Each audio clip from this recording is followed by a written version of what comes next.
Friend টিনটিনি রকমের ব্লগে সবাইকে স্বাগত। এই যে আমাদের টিনটিন নিয়ে যাচ্ছে আমার লুচি ডার্লিং, ঘুম দিচ্ছে। এই দেখো উঠে পড়েছে। এই হচ্ছে নানি। এইদিকে চলছে ভূতের সিনেমা, হরর মুভি। আচার তো অনেক ধরনের খেয়েছো, কোনোদিন মাংসের আচার খেয়েছো? এবার ট্রাই করে দেখতে পারো। এটা হচ্ছে নেপালি এক ধরনের আচার, দারুণ খেতে হয়।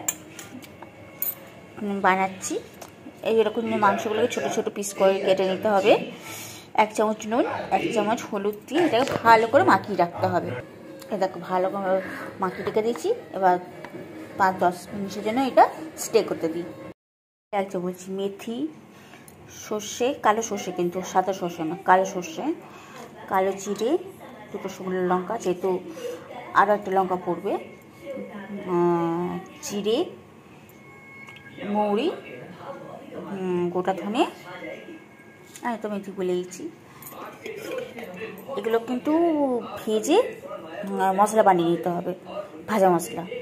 আর এতে যেটা লাগবে ফ্রাই করার জন্যে, এরকম আদাগুলোকে ছোটো ছোটো পিস করে নিতে হবে, ঝিরি করে, রসুন আর 3টে কাঁচা লঙ্কা বা 4টে, যে যেমন ঝালটা খেতে পারো, ঠিক আছে।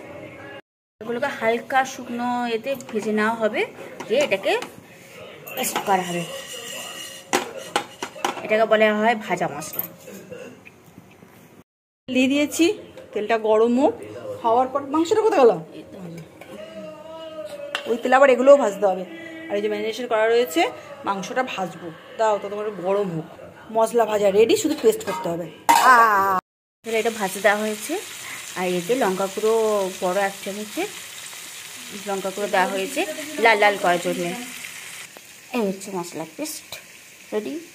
এতে রসুন, কাঁচা লঙ্কা যেগুলো ছিঁড়ে রাখা হয়েছিল, আদা ঝিরি করা হয়েছিল, ওই তেলেতেই ভাজতে হবে, ঠিক আছে। আর এটা হচ্ছে চিকেনটা ভাজা হয়ে গেছে। কেমন হয়েছে বলো? দেখতে বেশ হেভি লাগছে, খেতে কেমন হয় বলো? অর্ডার দেওয়া হয়ে গেছে, রসুন ভাজা হয়ে গেছে, আদা ভাজা হয়ে গেছে, লঙ্কা ভাজা হয়ে গেছে। আর এখানে মাংসগুলো কি বলো তো, ছোটো ছোটো পিস করেনি তো, একটু বড় বড় পিস করে হাতছাড়া পিস করেছে, তো ভিতরে ঘুষা নেই কুচ। এই জন্য ছোটো ছোটো টুকরো করে নিয়ে এর সাথে ভালো করে চটকে মাখলে মুখে জল এসে যাবে। ভাজা মশলা আর একটু তেল, ব্যাস। পড়বে কি নাম এটা? Chicken pickle. চিকেন পিকল, মানসুখা আচার। মানসুখা আচার নেপালের? হ্যাঁ, নেপালের মানসুখা আচার এটাকে বলা হয়, ঠিক আছে। চিকেন পিকল, আচ্ছা চিকেন পিকল, নট পিকল।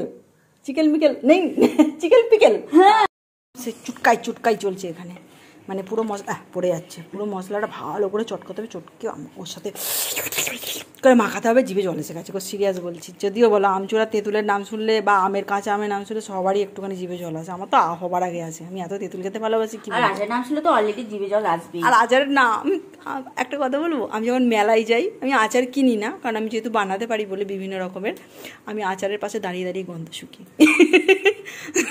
অনেকে হাসে যেন আমাকে দেখে, আমার কিছু এসে যায় না, আমার যা ইচ্ছা করে আমি তাই করি। এ দেখো হেভি লাগে খেতে গো, যখন মনে হয় না মুখ ইয়ে হচ্ছে না, বা মুখে বিস্বাদ, মুখ জ্বর হয়েছে, কি করবে?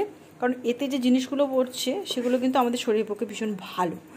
এবার একটুখানি টুইস্ট সবারই লাগে, বাট তিল খুলছে না। দেখো তিলও দিলাম, মানে এটা সব কিছুর জন্য ভীষণ ভালো। পুরি খেয়ে দেখো, মুখের স্বাদ যদি চেঞ্জ না হয়, আমার নামই পাল্টে দেবো। টিনটিনের রকমারি ব্লগ। কেমন হয়েছে বল? মুখে কিছু হেভি হয়েছে। তারপর